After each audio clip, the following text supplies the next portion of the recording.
On s'est rendu compte que dans le retour d'expérience Cynthia réalisé par l'État, il y avait des incohérences.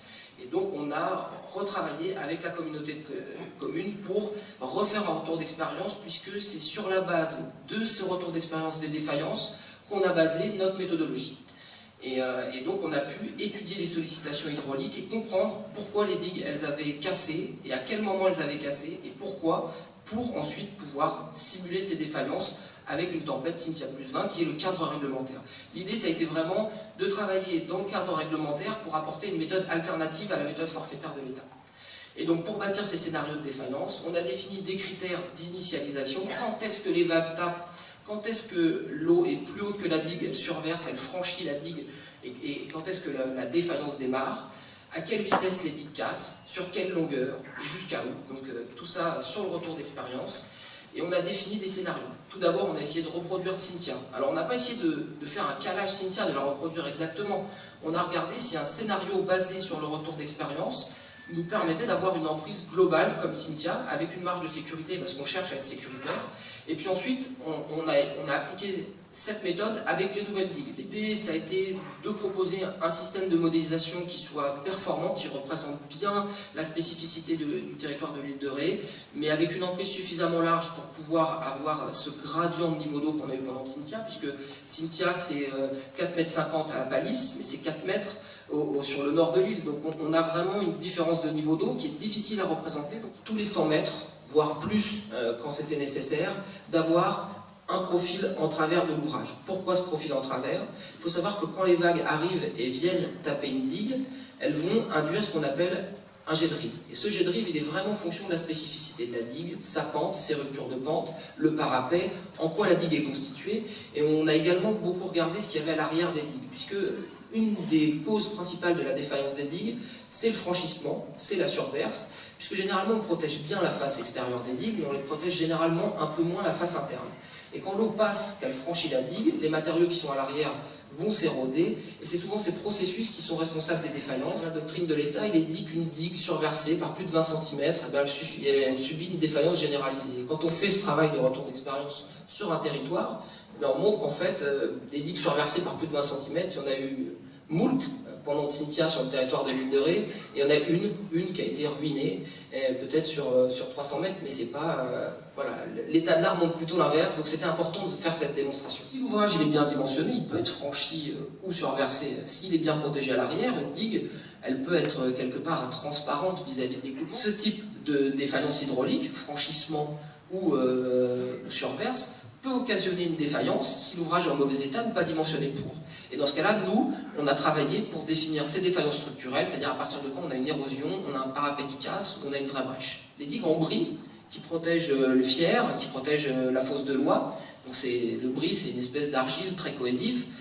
Quand elles sont franchies, ces digues, comme c'est du matériau cohésif, on va avoir une érosion lente de la digue, elle ne va pas casser d'un coup. Si vous avez une digue construite avec un corps en sable, si la maçonnerie ou les enrochements cassent, comme vous avez du sable, le sable c'est non cohésif, l'eau s'infiltre, ça s'érode, et dans ce cas-là, la digue casse très vite. Et donc on a intégré ce qu'on appelle la géotechnique, ce qu'il y a dans le cœur de la digue, grand type de défaillance, que ce soit sur les parapets, que ce soit sur les digues maçonnées, les enrochements. On a défini un seuil d'initialisation en termes de hauteur de vague, un seuil d'initialisation en termes de débit franchissant, et on a défini sur la base du retour Cynthia des longueurs de défaillance et des hauteurs de défaillance. Même chose sur les digues non exposées aux vagues. Non exposées aux vagues, ça ne veut pas dire non exposées aux clapots, puisque à l'intérieur du fier d'Ars ou de la fosse de Loie, on a quand même des plans d'eau qui sont assez grands et des clapots qui peuvent se développer, donc des petites vagues qui peuvent créer des franchissements.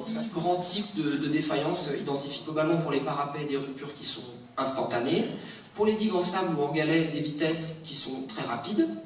Pour les digues composées de calcaire compacté, des vitesses qui sont moins rapides, de l'ordre de 1 mètre par heure d'érosion. Et pour les digues en bris, 0,5 mètre par heure. Ce scénario-là, il nous a amené à faire des défaillances pour Cynthia sur les digues qui n'avaient pas cassé pendant Cynthia. Par exemple, à côté de l'abattage, sur les digues qui jouxtent la digue de l'abattage sur laquelle il y a eu une vraie brèche, on a des digues qui ressemblaient peu ou prou au niveau de la typologie, qui ressemblent, enfin en tout cas qui ont la même sollicitation hydraulique, donc on a appliqué une défaillance. Et c'est vrai sur l'ensemble du système de protection, on a vraiment cherché à définir des critères d'initialisation qui sont vraiment liés à la sollicitation hydraulique et donc qui ne sont pas basés uniquement faits pour représenter Xynthia, mais bien pour avoir une emprise de submersion qui soit réaliste vis-à-vis de Xynthia. On a également travaillé sur une autre approche. La tempête Xynthia, c'est une tempête, vraiment des vents très sud avec une spécificité très singulière, avec un centre de dépression qui s'est développé très proche de la côte. Et donc, on a cherché à définir quelle aurait été la submersion si Xynthia était venue de l'ouest ou si Xynthia était venue du nord-ouest. Monsieur le Président, le plaisir de vous présenter les cartes. Cette carte, elle est pédagogique parce qu'elle montre quand même que l'ensemble des travaux réalisés, si on les intègre dans un scénario réaliste, si on améliore une digue, qu'on la rehausse et qu'elle est plus protégée, si on a des critères d'initialisation qui sont réalistes, en améliorant la digue, on va soit avoir une vitesse de défaillance qui est moins importante, soit avoir un critère d'initialisation qui est retardé, et donc la défaillance, in fine, elle est soit nulle, soit plus faible. Donc en fait, en intégrant ces travaux dans notre modélisation, on a déjà montré finalement l'amélioration du système de protection et ça permet de projeter l'amélioration future du système de protection, notamment avec les ouvrages bateaux. Donc maintenant, la défaillance Xynthia pluvien avec les ouvrages actuels. Donc là, on voit qu'en termes de défaillance, si je reviens tout à l'heure, on avait 39 défaillances modélisées avec la tempête Xynthia avec les ouvrages actuels et on en a 50 avec Xynthia plus 20. Pourquoi? Si votre niveau d'eau est plus haut, forcément, vos vagues vont être moins dissipées. C'est-à-dire que plus d'eau, les vagues, elles arrivent plus grosses devant les digues. Si elles arrivent plus grosses devant les digues, les critères d'initialisation vont arriver plus tôt, et donc l'action mécanique des vagues est plus forte sur les digues, donc on a plus de défaillances.